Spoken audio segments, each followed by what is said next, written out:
Nós somos as Afrofuturas.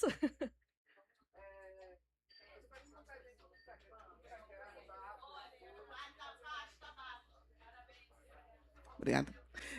Tava desligado, gente. Eu sou a Pétala, como disse. Eu sou É, a Isa. vocês podem encontrar a gente no Instagram, @afrofuturas. A gente está lá há 12 anos falando de literatura com foco em decolonização do imaginário. E, já que vocês vão estar por lá também, a gente pede que vocês passem no arroba Casas Poéticas Negras e cliquem lá no link na bio para conhecer as iniciativas que a Poéticas Negras toca durante todo o ano e também clicar no link de apoio à casa. Além de estar aqui na Flip, ocupando esse espaço importantíssimo de resistência na Flip, a Casa Poéticas Negras se faz presente como um espaço cultural não formal de educação e como ponto de cultura em Paraty durante o ano todo, oferecendo atividades como o AIO contra tudo infantil, o AIO para todos e a biblioteca comunitária afropindorâmica Lélia Gonzalez. Há anos, a Casa Poéticas Negras tem trabalhado incansavelmente para empoderar nossas crianças, jovens e adultos, fortalecendo suas identidades e letramento racial. Mas, para continuar essa missão crucial, precisamos do seu apoio. Qualquer quantia faz a diferença. Então, passa no link na bio da Casa Poéticas Negras para vir com a gente, desobedecer esse sistema e somar na luta pelo bem viver. E como não poderíamos deixar de frisar, hoje é dia 25 de julho, Dia Nacional de Teresa de Benguela, Dia Internacional da Mulher Latino-Americana e Caribenha. Então também é um dia de memória e luta. E com essa data de memória e luta acontecendo durante a Flip, mais do que nunca, é um dia da gente estar aqui na Casa Poéticas Negras e somar nessa luta. Então, a gente reforça, apoiem a Casa Poéticas Negras.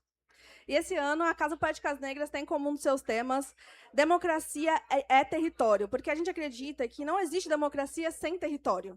Não existe democracia quando o conhecimento de mulheres negras, povos indígenas, quilombolas e comunidades tradicionais é tratado como invisível. Nossa luta é por permanência. Nossa luta é por permanência dos corpos, permanência das memórias, permanência dos saberes, porque aquilo que herdamos dos nossos ancestrais não é apenas passado.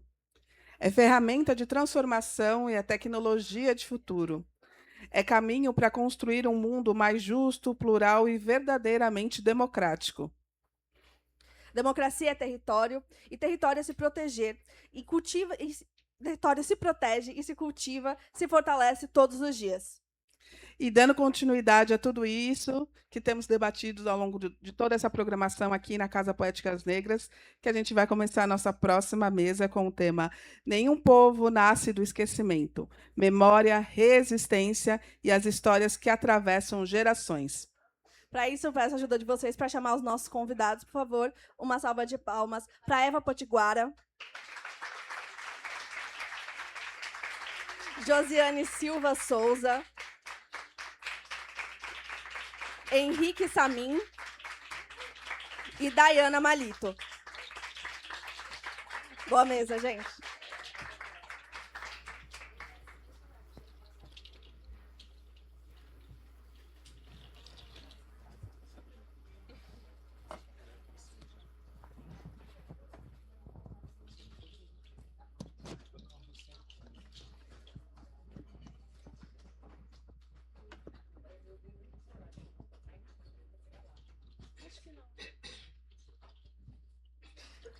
Bom dia para todas as pessoas que estão aqui. É sempre uma honra e um prazer pisar nessa casa, mesmo quando eu estou super ansiosa, né, para mediar uma mesa dessas.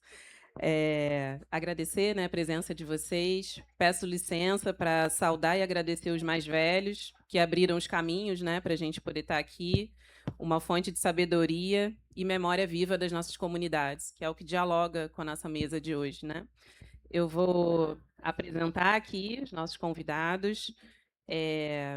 Eva Potiguara pertence ao povo Potiguara, Sagi e Jacu, em Bahia Formosa, no Rio Grande do Norte. Ela é graduada em Artes Visuais, mestre e doutora em Educação pela Universidade Federal do Rio Grande do Norte. É escritora, professora, contadora de histórias, ilustradora, vencedora do prêmio Carolina Maria de Jesus de Literatura, produzida por mulheres, Autora do romance Os Herdeiros de Jurema, pela editora Jandaíra. É a articuladora nacional do Mulherio das Letras Indígenas e fortalece a literatura dos povos originários do Brasil. Ela planta sementes contra o racismo e semeia a arte contracolonial na defesa da Mãe Terra. Josane Silva Souza é professora da Universidade do Estado da Bahia, doutora em letras, tradutora, agente literária, desenvolve pesquisas que articulam literatura, linguagem, memória e as múltiplas formas de resistência presentes nas produções negras da diáspora. Ela pesquisa a representação de negros nos livros didáticos de língua espanhola, promove eventos voltados para a valorização e afirmação das culturas negras. Autora de Resistências Negras na Literatura, de Teresa Cárdenas, Por uma Poética da Encruzilhada, também da editora Jandaíra. E eu não podia deixar de dizer... Oi? Ah, o celular perto do microfone. Um incentivo para o papel. A Josane traduziu, né, a Teresa Cárdenas.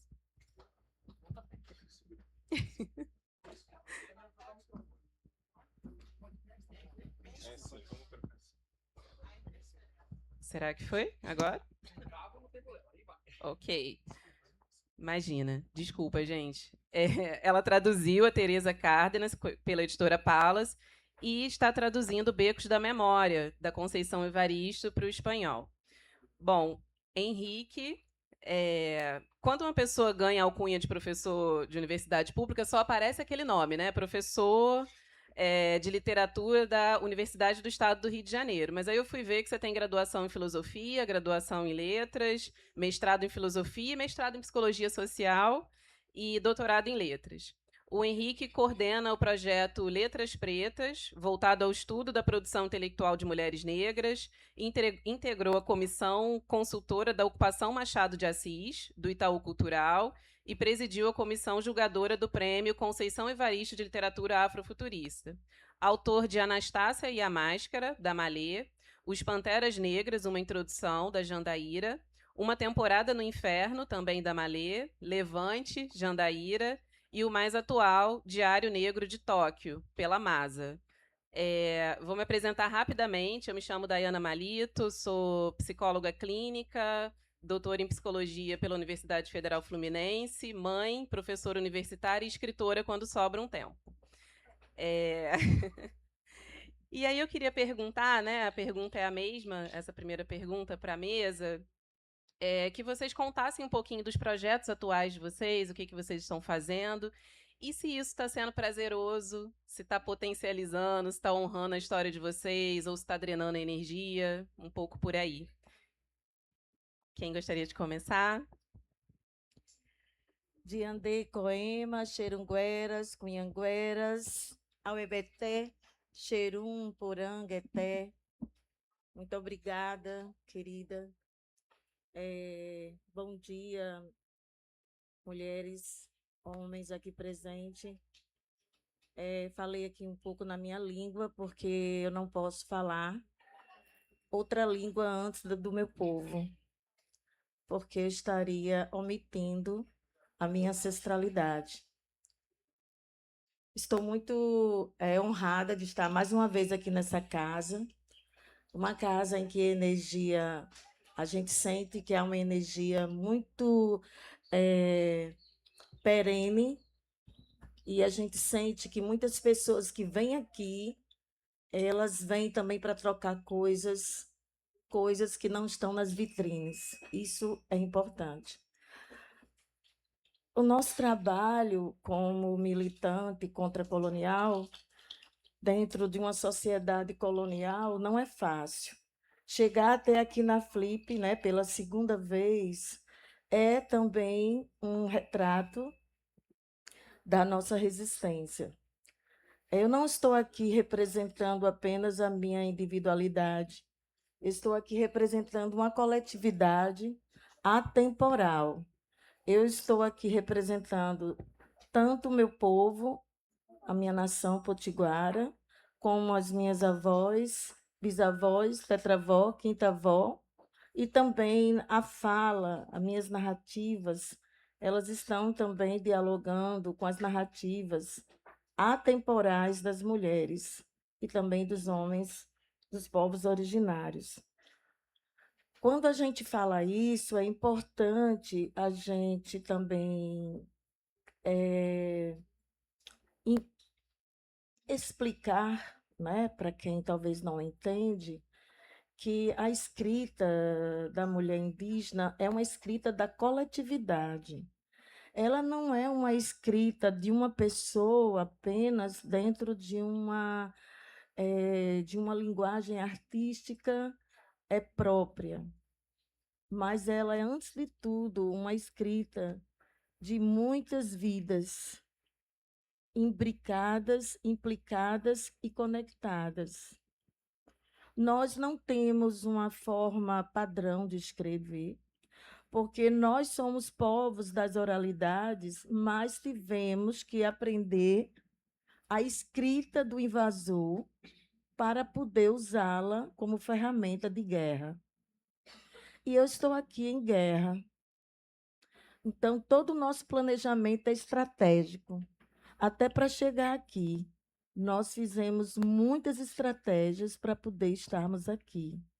Porque aqui é um lugar ainda bastante elitizado, é um lugar ainda bastante colonizado e bastante também comercializado.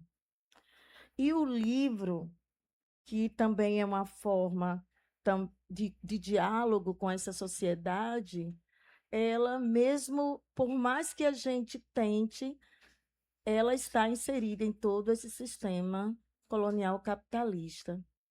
Então, uma das estratégias que nós do Mulherio Indígena tivemos em 2020, em plena pandemia, foi lançar um livro que fosse proibido a venda. Mas como tudo custa dinheiro e tudo tem que ter dinheiro para pagar, todo mundo dizia, isso é coisa de louco. Eu disse, realmente, quem disse que nós temos juízo? Porque ter juízo numa sociedade colonial capitalista é ter estratégias de mercador. É olhar para uma floresta e dizer, olha, vamos ter muita madeira, vamos ganhar dinheiro.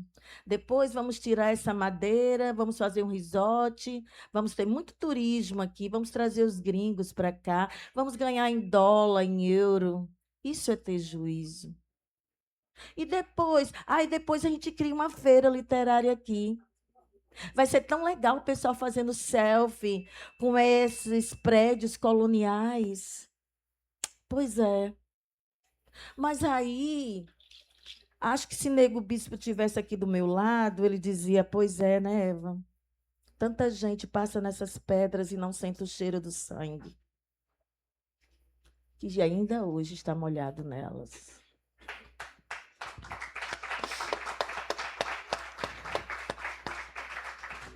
E como eu sei que ele está vivo, porque nós não morremos, a gente não morre. Eu já disse às manas do Mulherio, vocês sabem que eu vou voltar. Eu vou voltar. Se eu ancestralizar antes de você, eu volto e você vai me reconhecer. Porque se você estiver conectada comigo, até a formiga ou a abelha que pousar próximo de você, você vai sentir a minha presença. Assim como eu sinto a presença das minhas avós. Elas escrevem comigo. Esse livro Herdeira de Jurema foram escritas de muitas mulheres. E essa estratégia que se chama esse planejamento, o que a gente tem feito? A gente tem contrariado. A gente veio só para contrariar. Porque a gente é bicho ruim de matar. E só de ruim a gente não morre. Por exemplo, todo mundo olha para mim, mas não tem ideia que eu sou uma paciente com câncer. Por quê? Porque a ideia da doença também é materializada como uma coisa feia, ruim, e você tem que estar no hospital. Quando eu tive o diagnóstico, meus colegas universitários, doutores e pós-doc, no grupo do WhatsApp da universidade, era só me desejando cura. Quando passou um ano, perguntaram quando é que eu ia voltar. Porque esta é uma sociedade capitalista em que as pessoas se objetivaram como objetos do capitalismo colonial e estão à venda, sim.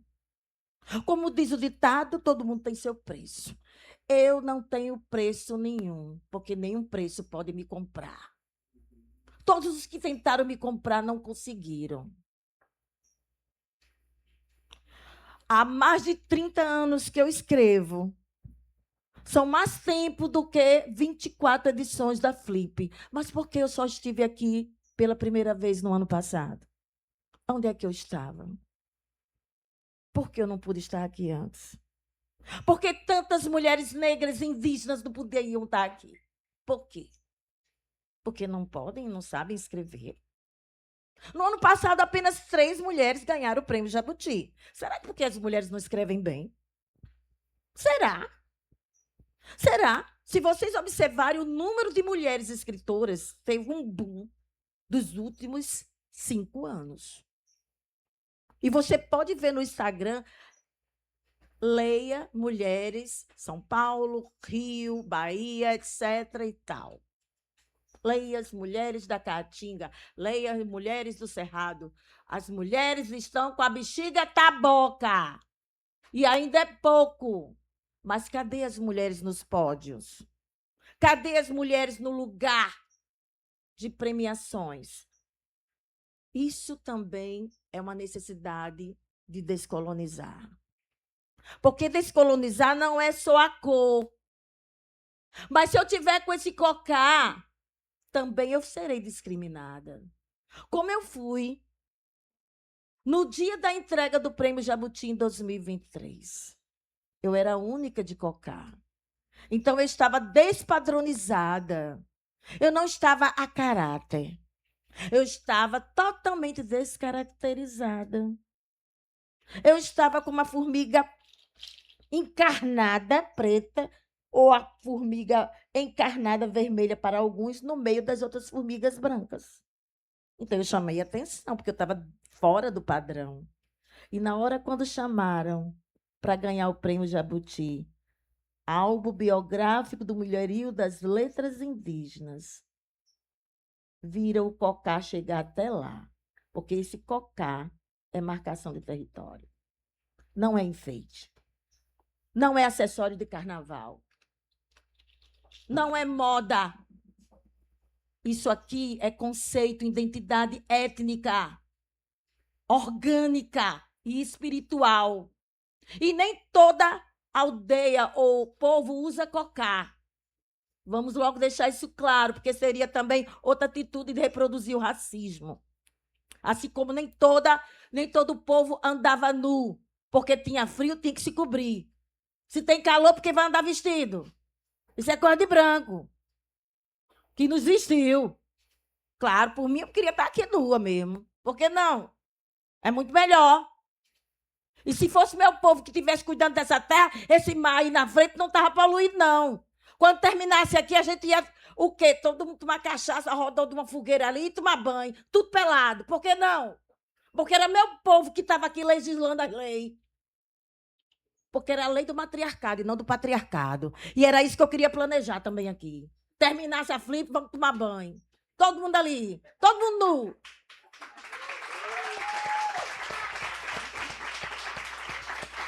Quer hipocrisia maior do que essa? Se vestir e depois se exibir? Para quê, se a beleza está dentro e não fora? Ao EBT, obrigada. Muito obrigada, Eva.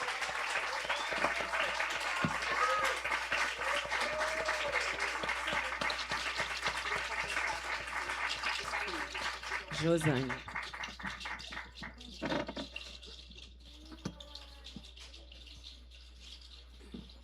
Oi, gente, bom dia.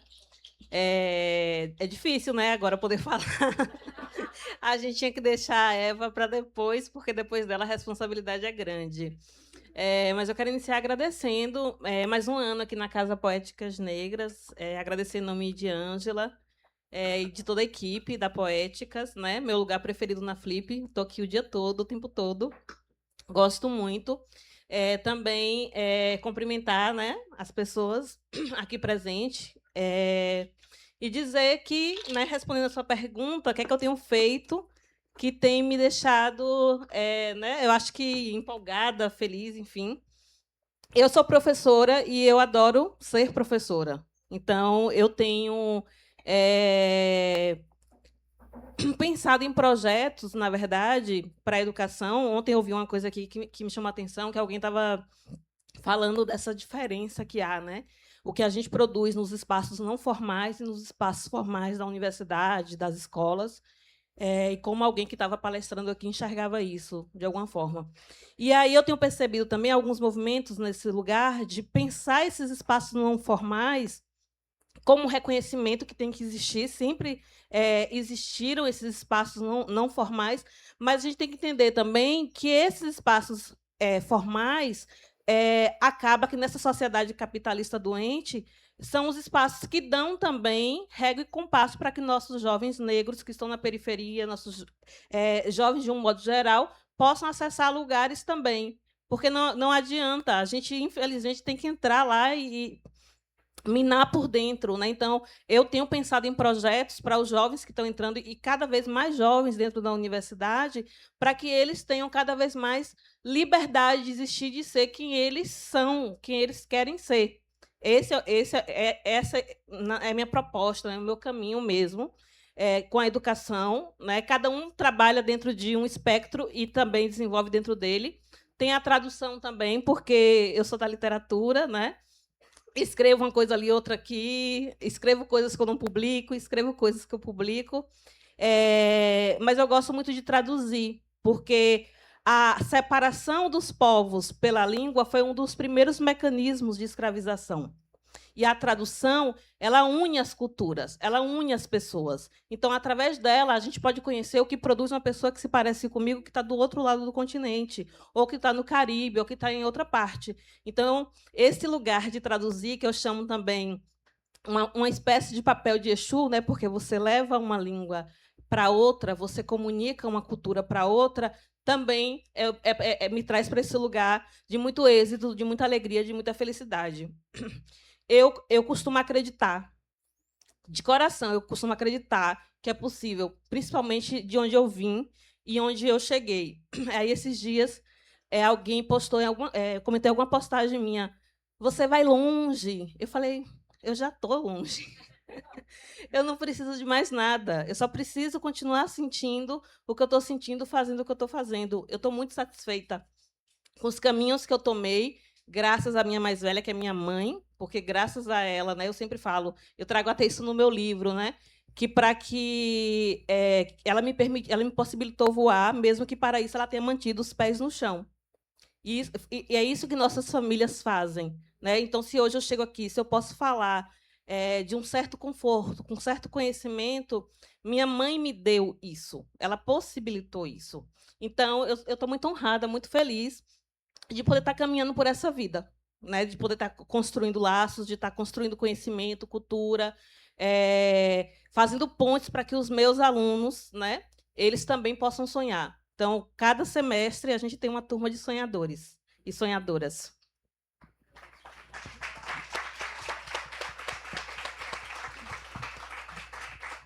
Bom, gente, bom dia. É uma alegria estar aqui na Casa Poéticas Negras, eu já perdi a conta, eu não sei mais se é o terceiro ou quarto ano consecutivo.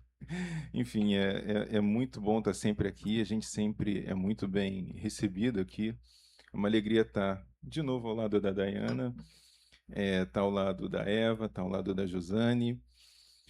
E é bom ser o último a falar também, porque dá para dialogar com as falas anteriores. Dialogar com a Josane, que acabou de falar, né? Que também é professora universitária, né? Eu também sou professor universitário. E com ela eu compartilho essa alegria de ser professor. Tem os lados bons e tem os lados ruins, né? Assim, é muito bom ser professor e poder construir na universidade um espaço de resistência. A Dayana falou na apresentação do Letras Pretas, né, que é esse projeto que eu construí lá na UERJ, que é um projeto apenas com alunas negras e que estuda apenas mulheres negras, e que é um projeto que foi se constituindo já desde 2017, e que é, de fato, uma das minhas alegrias lá na UERJ.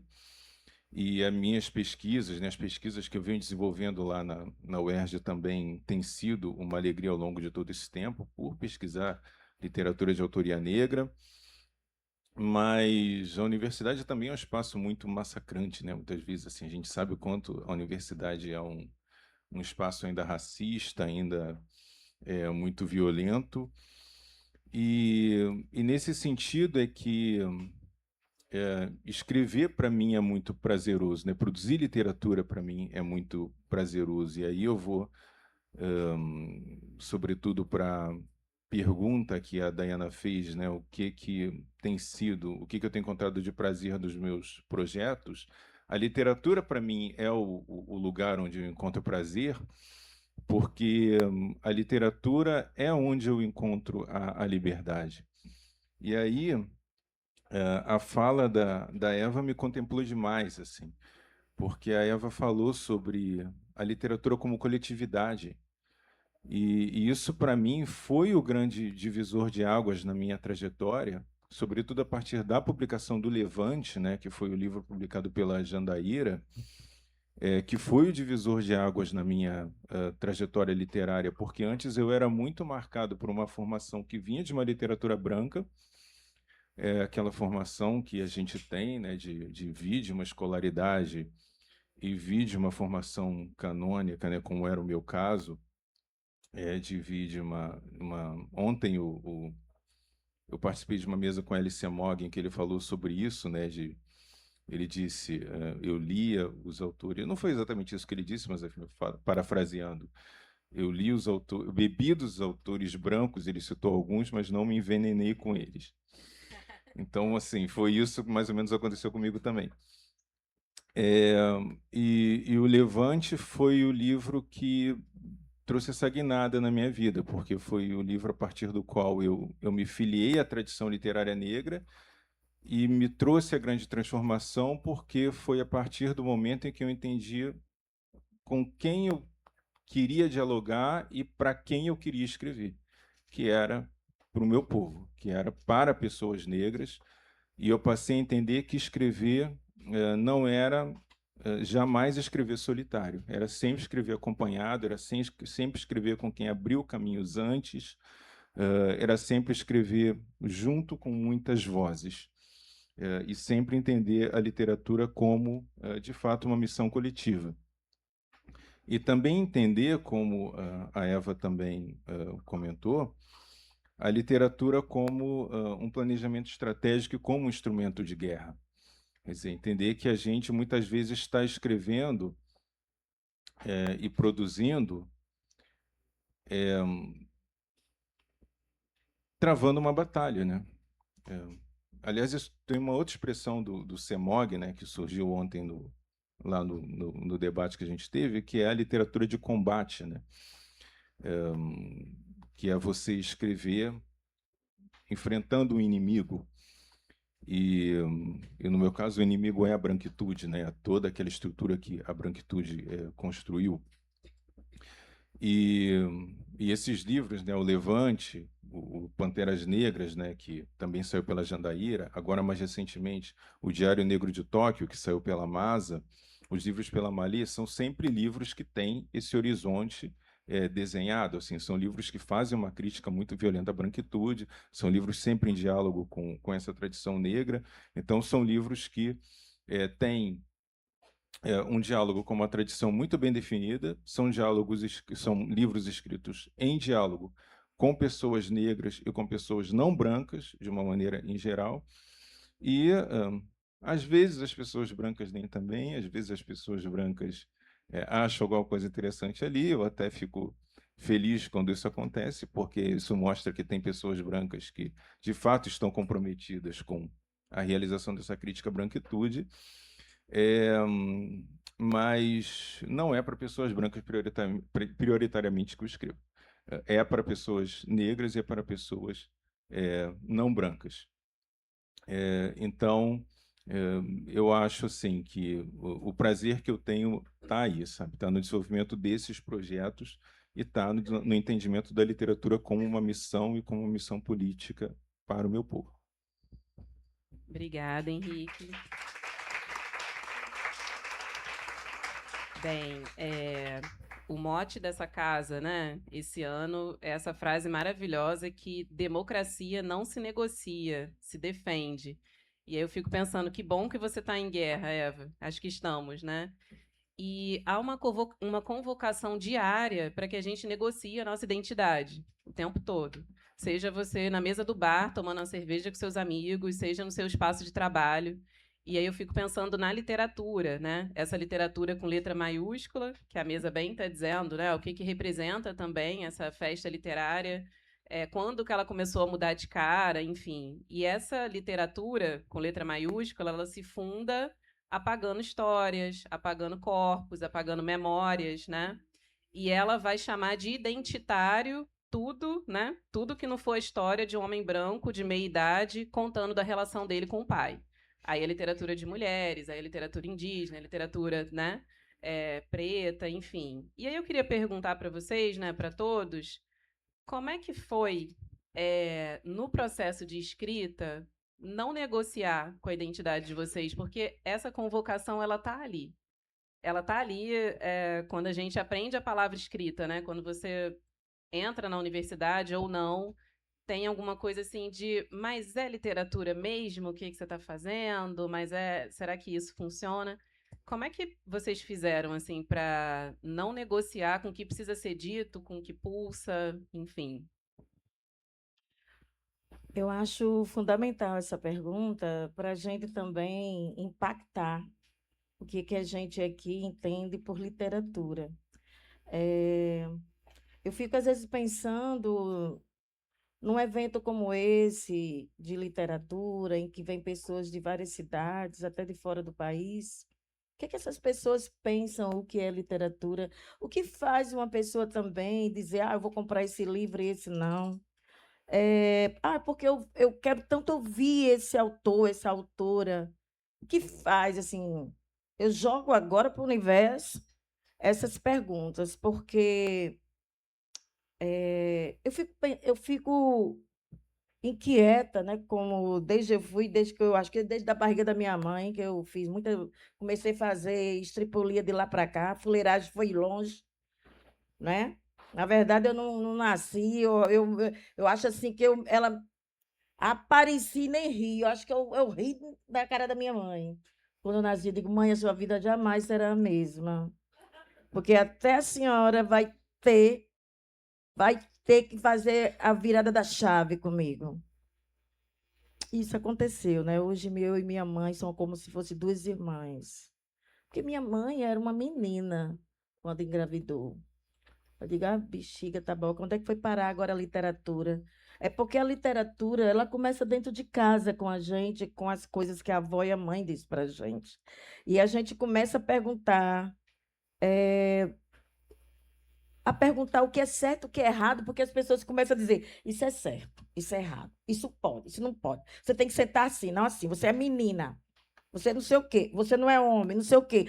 Tudo isso são coisas que vai amontoando e, de uma forma ou de outra, vai chegar na nossa bendita literatura. Porque a gente, agora falando nós mulheres, né? Porque nós mulheres, nós passamos por dois tipos de racismo, né? Nós passamos pelo racismo étnico e também passamos pelo racismo também institucional. Porque o racismo institucional, quando a gente é professor e chega ao doutorado, e chega a ser professora no lugar, sempre vão duvidar da nossa capacidade. Primeiro, porque você é mulher. E segundo, se você for negra ou indígena. Certo? Por quê? E se você for nordestina, aí aumenta mais uns 12 quilos de farinha aí na feira. Entendeu? Então, o que acontece? Eu senti isso na pele quando eu entrei na universidade, porque quando eu entrei como professora universitária, quase todos os meus colegas, não, primeiro, quase todos, nenhum era nordestino. Todos eram do sul do país. A maioria homens e poucas mulheres também, todos brancos. Alguns nem eram brasileiros. E o que acontece? Quando eu cheguei, só para vocês terem uma ideia, quando eu cheguei no dia da prova de título, aí eu cheguei com uma mala, dessas malas pequenas, né? Que, de acordo com o edital, você tinha que ter o documento e a comprovação do documento. Aí eu cheguei, porque eu tinha que subir uma escada com aquela mala. A coordenadora, né, olhou para mim assim e disse: "Ai, você está morando no interior agora? Você não mora aqui?" Eu disse: "Não, eu moro aqui." "E para que essa mala?" Eu disse: "É meu currículo." Aí ela disse assim: "Olha, é só papel." Mas eu duvido que ela diria isso se eu fosse de fora e fosse também um homem. E era uma mulher. O que eu quero chamar a atenção é que sempre nós, é como se a gente tivesse o dever e a obrigação de provar que podemos. Eu não quero provar nada para ninguém, para porra nenhuma. Entendeu? Então, eu fico pensando, o que faz da nossa prática e da nossa escrita, da nossa literatura, ser algo que chame a atenção? Eu acredito que o público que está interessado em quebrar paradigmas, ele vai procurar as literaturas proibidas. Ele vai procurar aquelas literaturas marginalizadas. Ele não vai procurar as mesmas coisas. Entendeu? Ele está cansado de comer aquela comida, então ele vai comer outro tipo de comida. Entendeu? Então, assim, é como uma mulher. Estou cansada de comer esse homem, vou comer outro para ver como é que dá certo, entendeu? Então, assim, a gente tem que mudar as nossas percepções de interesse. Eu acho que o leitor, ele se compromete com ele primeiro. Porque eu acho que o leitor que sempre lê as mesmas coisas, ele vai banalizar a própria prática da sua leitura. E eu acredito, apesar que tem os modismos, né? E também tem os ídolos, né? Daqueles determinados escritoras e escritores. Eu não sou nada contra isso, mas eu acho que a gente tem que refletir até que ponto isso é alienação e até que ponto isso também é eficaz para sua própria construção intelectual protagonista. Eu fico pensando, uma casa como essa aqui, até Poéticas Negras me atende ao meu deleite estético. Até o nome, até pelo nome, eu digo, porra, esse lugar tem a ver comigo, eu vou lá, entendeu? Então, assim, e quando a gente chega aqui, eu acho que as pessoas que vêm para cá, elas já buscam esse olhar diferenciado. Elas buscam. Porque uma pessoa que não busca um olhar diferenciado, ela dificilmente vai ficar até o final de uma roda de conversa dessa aqui, porque ela vai se sentir incomodada. E trazendo novamente Nego Bispo aqui, ele disse, olha, se um dia você estiver falando alguma coisa e alguém se levantar, não fique com raiva dessa pessoa. Não fique também triste com a sua narrativa. Não. Porque as pessoas se incomodam com o que você fala porque você não foi colonizado. E quem não é colonizado entende quem é colonizado. Mas quem é colonizado não nos entende. Quando você diz quando o meu povo diz, não, eu sou potiguara, eu não sou brasileiro. Nem todo mundo entende isso. Quando eu digo eu não sou brasileira, essa bandeira não tem nada a ver comigo, cara. Essa bandeira é uma ferida na minha alma. Esse hino nacional, isso aí é um crime para a minha ancestralidade. Isso aí é pior do que dos palavrões, esse hino nacional. Poucos entendem, mas os que entendem e não se levantam e não vão embora, é porque esses sim estão em processo de contracolonização, de descolonização. Porque descolonizar não é apenas acolher o negro e o indígena na sua repartição de trabalho, não. Eu também tenho um amigo gay. Eu também tenho uma amiga negra. Isso não é porra nenhuma de descolonizar. Isso aí é um dever seu. Entendeu? Filho de uma égua ruim. Então, mas para você descolonizar, você tem que aprender aquilo que te incomoda. É como tirar a casca da ferida que está podre. Ela dói, mas depois ela sara. Entendeu? Muita gente come açúcar. Eu quero açúcar branco. Quanto mais branco, melhor. Mas quanto mais branco, mais venenoso. Tá aí. Dos últimos 5 décadas, o maior índice de câncer de mulheres abaixo de 30 anos e crianças abaixo de 10 anos. Por causa do açúcar. Aí, se eu perguntar aqui, por favor, ninguém levante a mão. Por favor, não levante a mão. Mas se eu perguntar aqui, vou ficar até de costas. Se eu perguntar aqui quem é que toma Coca-Cola, mais de 90%. Toma tua Coca-Cola. Mas a Coca-Cola é um dos maiores criminosos do meu povo. A minha aldeia é sufocada com a cana-de-açúcar. O meu rio é contaminado por causa da cana-de-açúcar. Por causa da Coca-Cola também. Porque ela compra 99,9% da cana-de-açúcar da monocultura, que há 5 séculos come minha terra e mata meu povo. Empobrece meu povo, porque o meu povo não é pobre. É empobrecido. Eu sou a única escritora do meu povo. Não porque meu povo não escreve, porque eu nasci na cidade e entrei na universidade.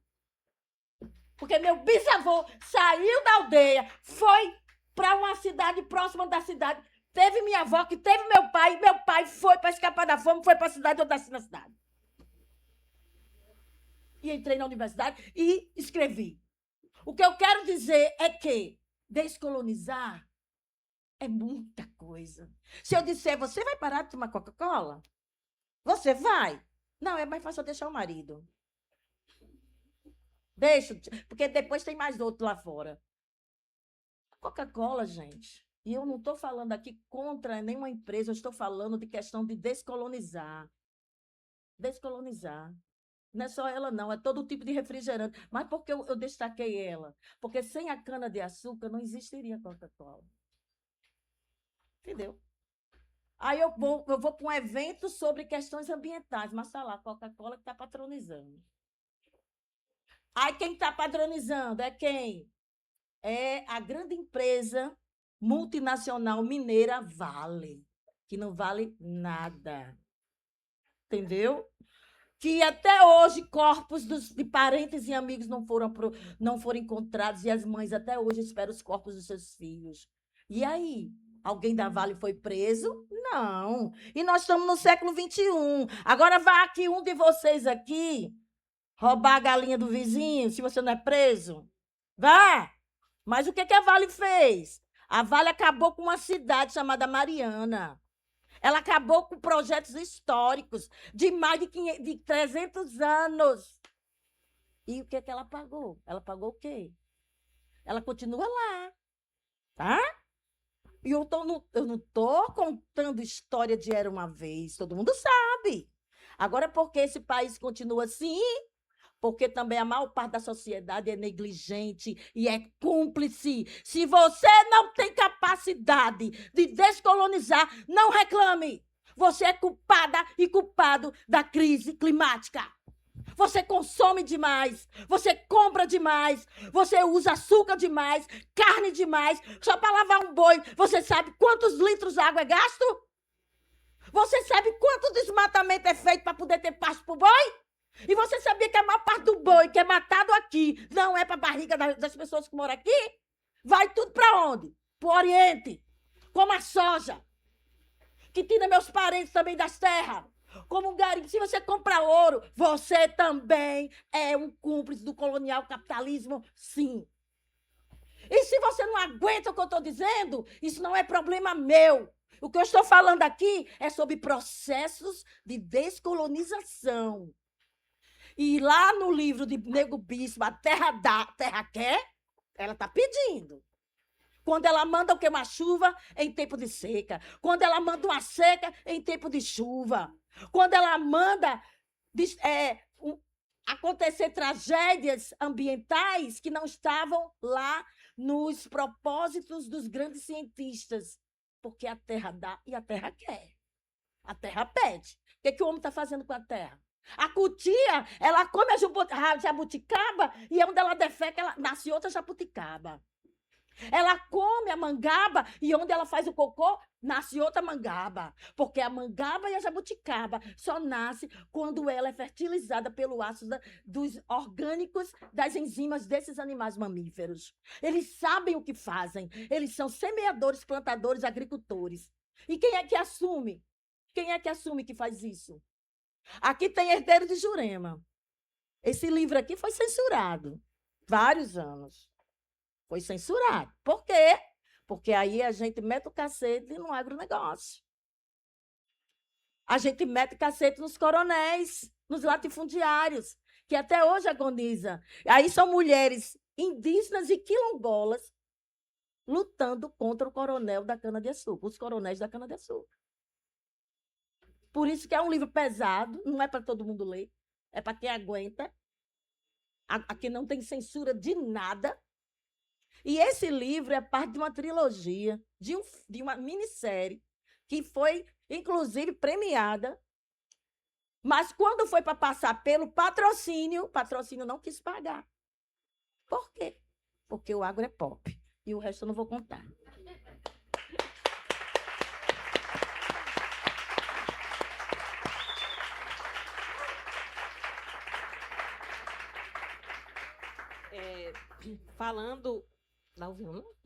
Falando dessa questão da literatura, né, que a literatura ela vai ser entendida ao longo dos tempos, né, como uma produção branca, né, brancocêntrica, para representar os costumes desses povos, a gente precisa considerar também que as pessoas negras, as pessoas indígenas, sempre produziram literatura. Elas só não produziam a literatura e não deveria produzir dessa forma, porque assim não é. Com esse formato que a gente conhece. Mas existe produção de literatura quando uma mãe vai para a escola com sua criança e lhe conta uma história, né? Ainda que seja uma história real e que ela precisa ficcionalizar muitas partes para que aquela criança entenda, para que aquela criança alcance o sentido lúdico do que ela quer contar. Então, a literatura está em todos os lugares. E a literatura é minha cachaça. Pensando nisso, eu estou publicando esse livro, que ele é resultado da minha tese de doutorado. Aí, quando alguém pensa assim, mas é uma tese de doutorado, essa escrita, né, rebuscada, não. O meu projeto de escrita é um projeto de escrita acessível, para que minha mãe, que não frequentou a escola, possa ler, e para que todas as pessoas possam ler, porque a melhor escrita não é aquela mais rebuscada, é aquela que tem conexão, é aquela que você consegue ver a verossimilhança entre... precisa parecer ser real, que eu adoro novela. Eu tenho me incomodado muito com as novelas agora recente, porque elas não têm lastro, elas não têm texto, tratam o espectador como se ele fosse bobo, como se ele não pensasse. E aí eles vão criando umas coisas assim, coincidência. Essa novela agora das 9 mesmo é o tempo todo coincidência. O texto ele não pode se pautar, ter isso como artifício para ser verossímil. Ele precisa, de fato, construir na nossa cabeça uma ideia de que é verdade, ainda que não seja, que é aquilo mais catatônico que ele possa ser real. A gente precisa achar que é real, ainda que seja ficcional, porque, no final das contas, nada é real, tudo é ficção. Tudo que passou... Conceição Evaristo fala isso muito bem, né, no livro dela, Becos da Memória, quando ela fala assim, quando a gente conta um caos, você chega para a pessoa e conta um caos, uma fofoca. Aí, quando você conta essa fofoca, você já esqueceu detalhes, nuances. Você precisa colocar uma coisinha, outra coisa ali, porque você lembra de uma forma meio sombreada. Então, isso não é mais o fato já mudou.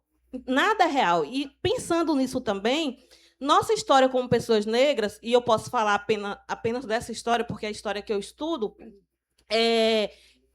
ela sofre o que o Mbembe chama de um caminho empontilhado.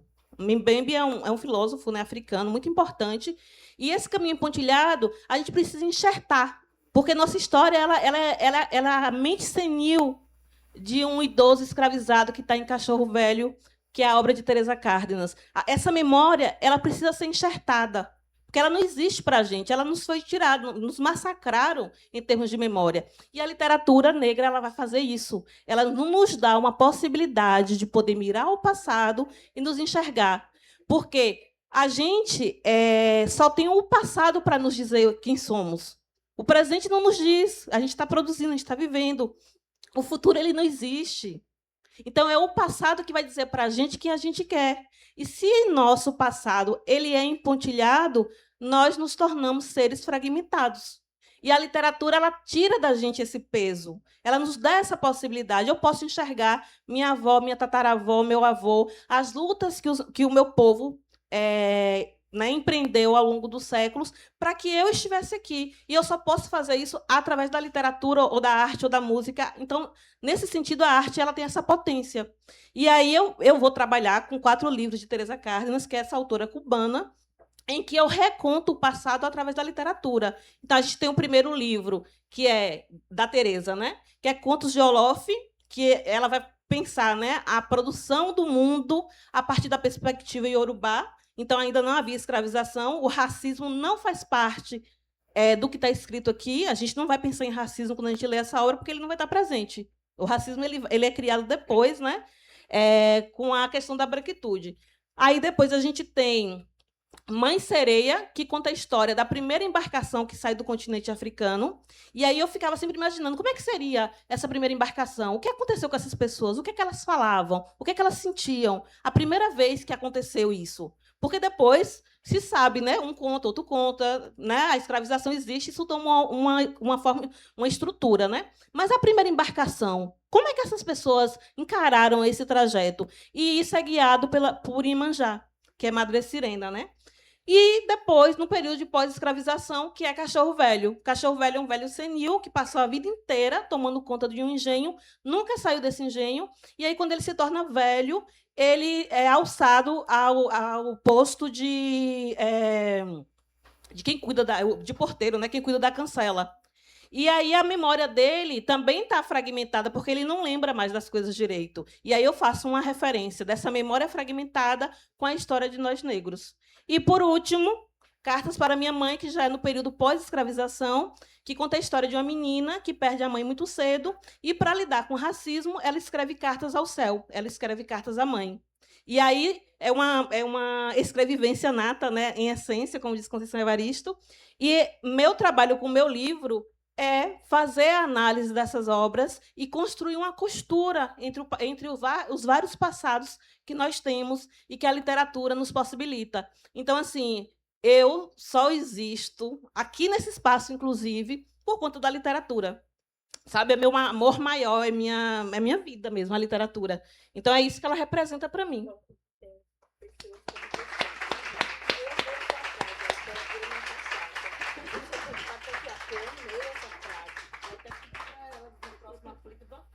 Literatura é minha cachaça. Vocês ouviram, né, gente? Próxima frase. Literatura é minha cachaça. Adorei. Bom, eu de certa maneira já respondi, né, na resposta anterior, a minha relação com essa literatura com L maiúsculo, né, essa literatura pretensamente universal, canônica e tudo mais.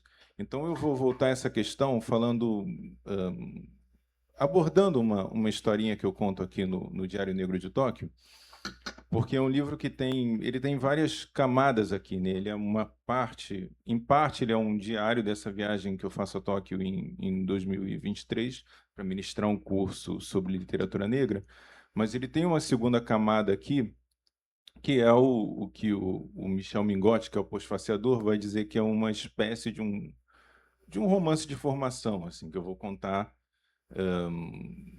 da minha história, assim, desse menino negro que nasceu foi criado lá na Praça Seca, lá no Rio de Janeiro, no subúrbio do Rio, e que vai se tornando escritor, se tornando professor, e um dia acaba indo parar lá em Tóquio, no Japão.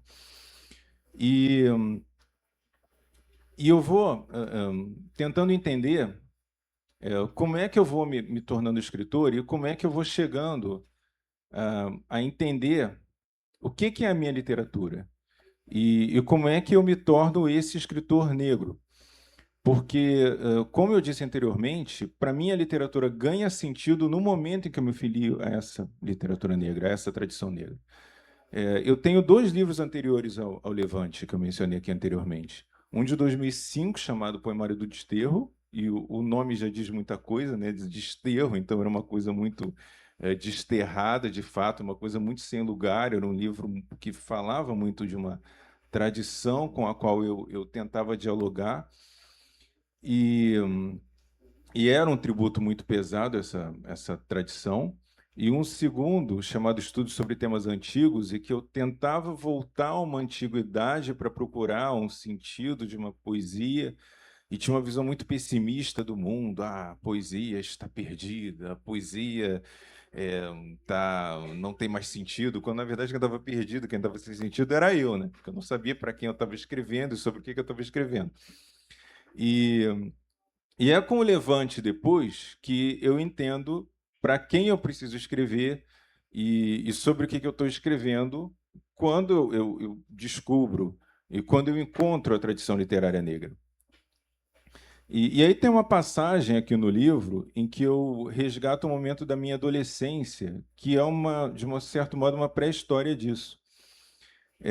Em que eu falo de um momento em que eu estou voltando para casa, assim, eu estava escrevendo ali, começando a escrever poesia, assim, meus primeiros versos, porque na adolescência, minha mãe me levava para frequentar uma biblioteca, quase na porta de casa, lá na Praça Seca. Não sei se aqui conhece a Praça Seca, lá no Rio, tem uma galera aqui lá da Praça Seca, né? Zona Oeste do Rio de Janeiro. Não é Zona Sudoeste, né? Zona Oeste do Rio de Janeiro.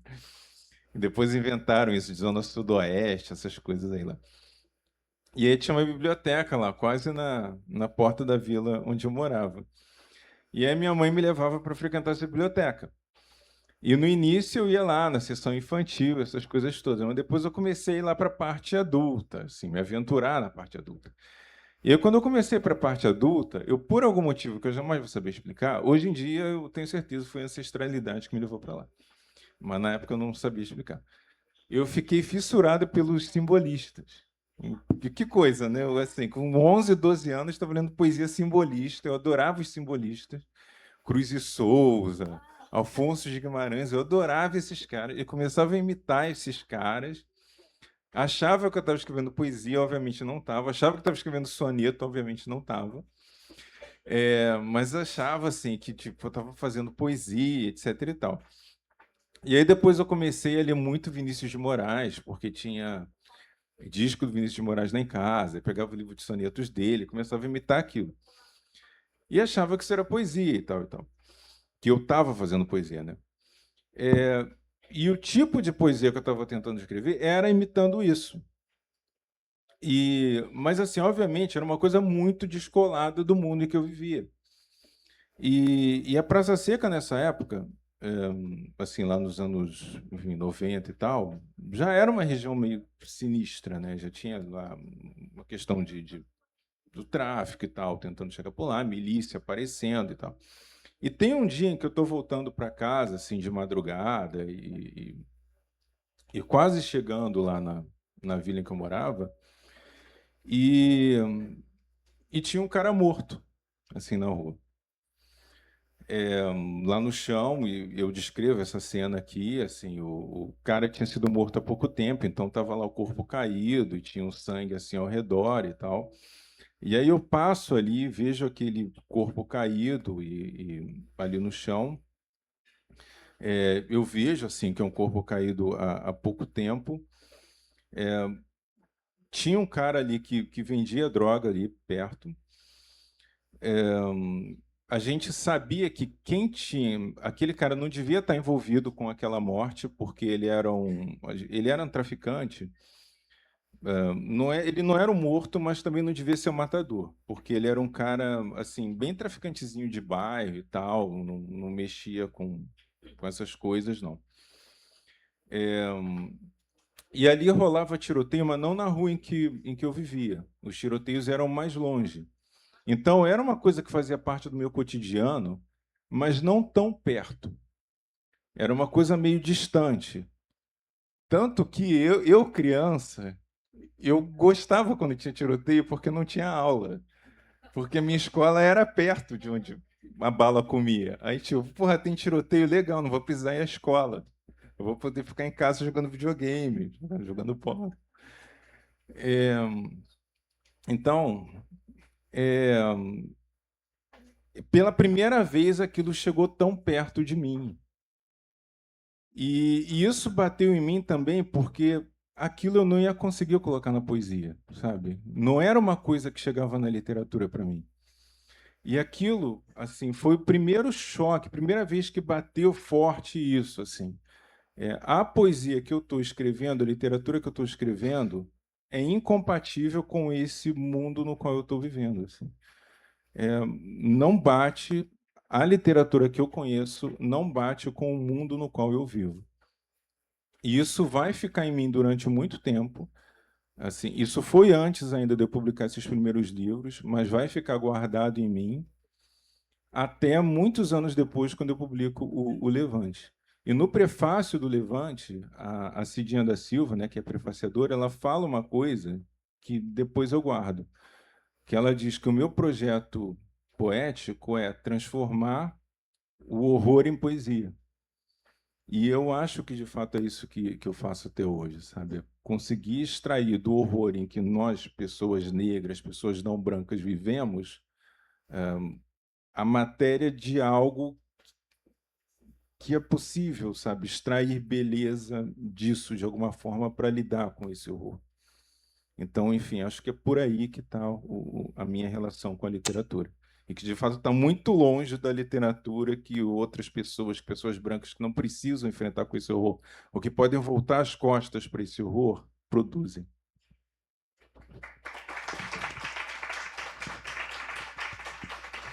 Bem, sim. Então, nossa, que força, que potência essa mesa, né? Eu não vou ser egoísta, eu vou abrir para alguém perguntar alguma coisa. Vou deixar minhas perguntas aqui, a gente ainda tem 10 minutos, né, gente? Confere? Então, eu vou abrir para se vocês quiserem perguntar alguma coisa. Aqui.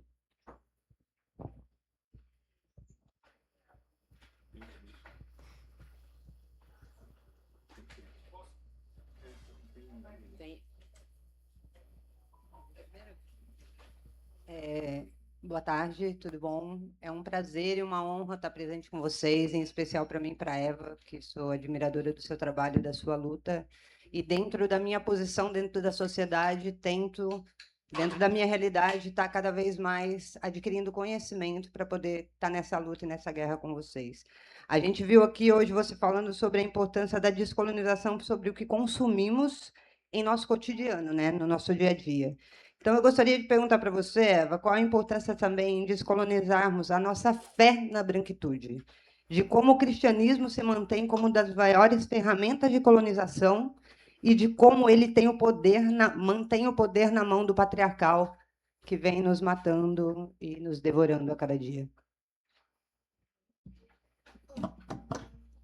A UEBT Xerum, mais alguém quer fazer alguma pergunta? Eu já posso falar. É com esse microfone? Eu não sei qual é.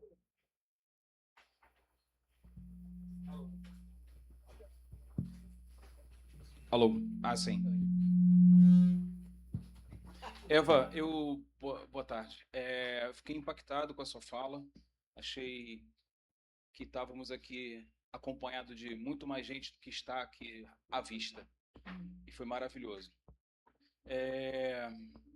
Eu queria perguntar uma coisa. Recentemente, essa semana, eu ouvi na Voz do Brasil que que é possível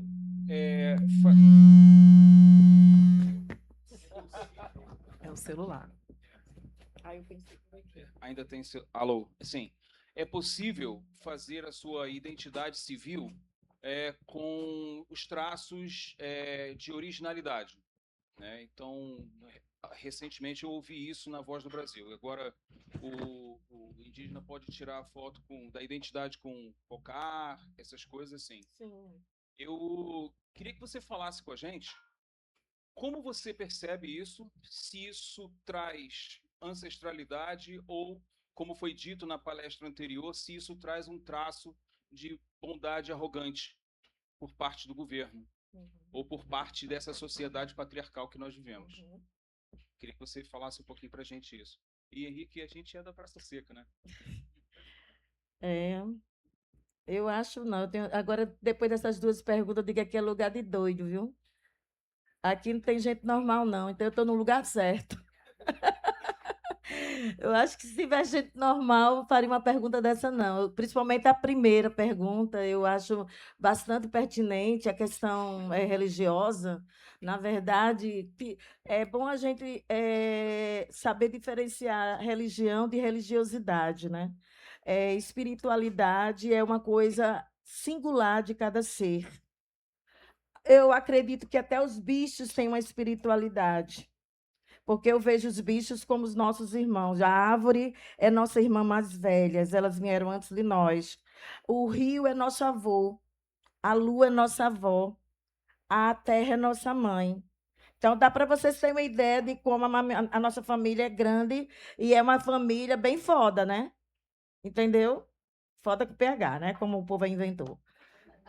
Agora, a sua pergunta, ela é muito importante e, ao mesmo tempo, ela é muito complexa e, como eu não tenho medo de nada, como eu não tenho rabo preso, eu vou dizer o seguinte, eu fico muito triste, na falta de outra palavra agora, de ver que muitas professoras assim potentes, professoras que têm uma capacidade incrível, elas se sentem presas ou presos, também professores aqui, incluindo homens, em escolas, especialmente escolas privadas. Muitas vezes elas negam livros de pessoas negras, sobre orixás, por exemplo, e negam livros, por exemplo, de pessoas indígenas, quando falam de Jurema, por questões que a escola não aceita. Gente, eu fiquei pasma, como diziam meus irmãos bicho, eu fiquei bege eucalipta, quando me convidaram pela primeira vez para um evento de uma das escolas mais tradicionais lá do Rio Grande do Norte, mais tradicionais, né, e privadas, né, para assistir um espetáculo baseado em Jurema. Aí eu digo, eu vou para saber que bicho é esse. Porque é muita coragem desses professores. Se eles não forem demitidos no final do ano, então a escola continua trabalhando Jurema, né? Aí, então, eu fui. Aí eu digo, quando eu olhei, claro, houve muitos cortes, né? Muitos cortes, né? Claro, né? Como é que os pais iam admitir determinadas coisas que acontecem aí? Mas eu fico pensando, os professores usaram alguma estratégia que deu certo, né? Mas o que eu quero dizer é que a questão da fé, da religião, eu não digo nem da fé, mas a questão dessa religião ocidental, né? E vamos dizer ocidental, ela foi imposta. E tudo que é imposto é o quê? É mal visto e maldito. As minhas avós, bisavós, elas foram catequizadas. Todas nossas avós aqui foram catequizadas. Agora, quer ver? O catecismo tem a ver com o seu nome, com o seu sobrenome. Por exemplo, Silva, Rodrigues, o que for, porque era o sobrenome do coronel. Você é Maria da Silva, porque Silva é o coronel. Entendeu? Você é José de Rodrigues, do Coronel Rodrigues. Entendeu? E por quê? Você agora vai ser catequizado na escolinha que ele tem lá. Lá, porque você é de Rodrigues, você é da Silva, você é dos Ferreira, você é deles e delas, entendeu? E quando você chama uma pessoa de senhor e de senhora, isso também faz parte do seu catecismo, sabia? Porque ao me chamar de senhora, eu sou sua senhora e você é meu serviçal, serve açúcar, serve uísque, serve tudo para mim, entendeu? Porque você é minha escrava, entendeu? Então, chamar não é respeito para eles, mas para nós é humilhação. É porque eu sou menor, então eu tenho que chamar de senhora, de sinhazinha, entendeu? De senhor. Isso tudo é imposição, está dentro da catequese, até de uma maneira de sentar. Você é uma moça, tem que sentar assim. Mas eu adoro sentar assim, ó. Bem arreganhada mesmo, entendeu como é que é? Entendeu? Isso não é coisa de moça, quero saber não sou moça não. Entendeu? Então, assim, o que eu quero chamar a atenção é que há muitas coisas que a gente faz que está dentro da religiosidade. A questão da nudez, a questão do sexo, do orgasmo, a questão de se acreditar que é mulher, a questão de dar um beijo na boca de outra mulher em público, a questão do homem dar um beijo na boca de outro homem em público, isso tudo está relacionado à religião ocidental. E se você, por mais que você diz, eu não vou para a igreja, não, mas você continua reproduzindo a religiosidade, porque os dogmas estão vivendo nas suas atitudes. Ter medo ou de pegar na mão da outra pessoa, de botar a mão no braço, isso tudo faz parte dos dogmas religiosos. Tudo. Mesmo que você não vá para a igreja. Então, a mesma atitude daquele professor ou professora que disse, não, esse livro aqui, eu gosto tanto desse livro, mas eu não posso botar esse livro. Ai, que bom, que pena que eu não posso, porque senão eu vou ser demitida, eu preciso do meu emprego. Entendeu? Vou botar. Então, quantos livros nossos aqui não entram no tal do PNDL? Quantos não entram? Né? Livros que ganharam, Jabuti, não sei quantos prêmios por aí. Então, gente, não é uma questão de qualidade, é uma questão de conceituação.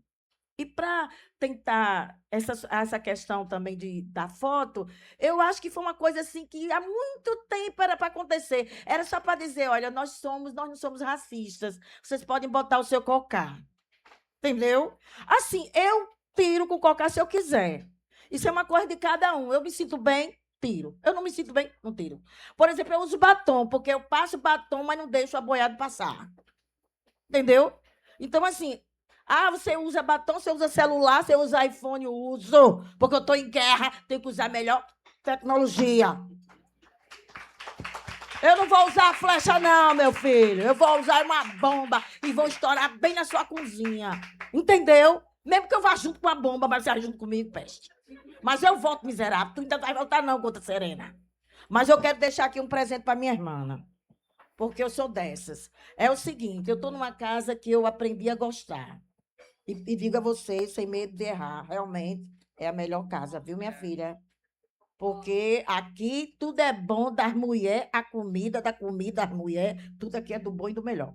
E eu fiz um poema que eu vou deixar aqui para essas mulheres lindas, maravilhosas, viu? Negra, irmã de sonhos, desejos e lágrimas, rainha raíra do seu destino e de suas conquistas, mulher rendeira de sua alma valente e voraz. Não temas os ecos patriarcais. Bicha linda, da Gota Serena. Não temas os ecos patriarcais. Gente, quando eu beijar ela, eu estou beijando todas as mulheres aqui, viu? Não temas os ecos patriarcais. Tua primavera canta em teu ouvido. Ela chama para te vestir de todas as cores. Te convida a pintar o teu arco-íris de esperança e coragem. Então, vem. Eu já me pintei para te abraçar, para te receber com as nossas irmãs de todas as nossas vidas. Não relute em manter a tua voz. A tua voz. Tece teus dias e noites. Deita tuas sementes em teu ventre de luz e deixa florescer os teus girassóis. Auebeté, Toicobé, Irmã Negra.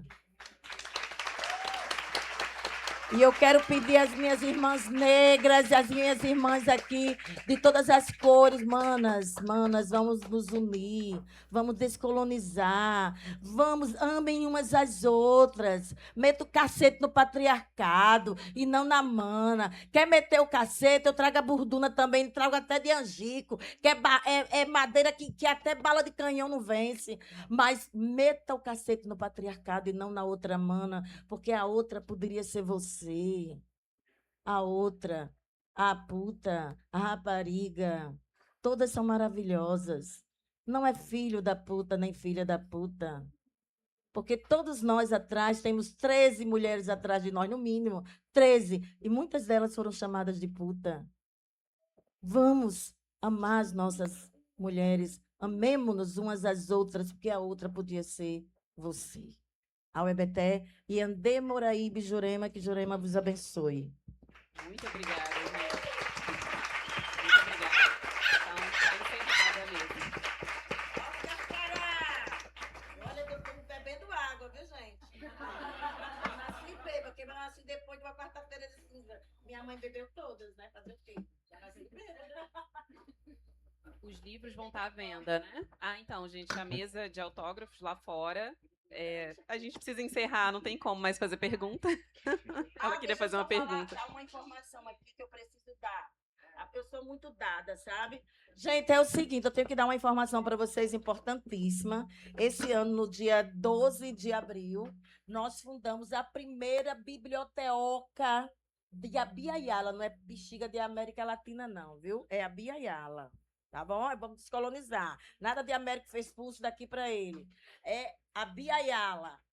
Então, nós fundamos aonde? No Rio Grande do Norte. E com leituras as subversivas, os marginalizados. É só as leituras que ninguém podia ler nem no banheiro. Então, é todas as leituras. E mais, vamos colocar todas em e-book gratuito.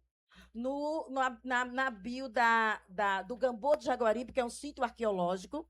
Fizemos toda a estrutura, é uma oca mesmo, e só é literatura decolonial e contracolonial, de ciganos, negro, LGBT, todas as dos povos sem distinção.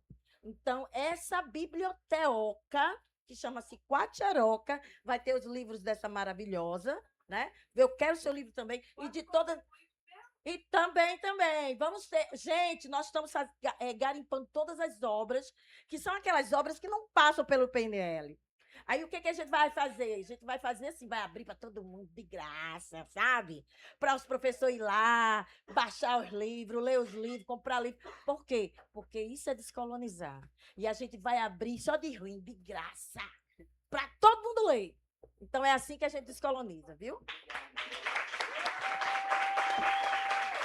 Vamos tirar uma foto aqui da mesa, né? Vamos tirar uma foto aqui, nossa. Ai, gente, essa foto aqui... Oxente. Aqui, pra cá, pra lá. Aô, EBT, Xerum, Catueté. Da gente. Como a Daíra estava falando, agora vai ter a mesa de autógrafos aqui na frente. Vocês podem sair aqui pela esquerda e ir lá continuando prestigiar nossos autores na mesa de autógrafos.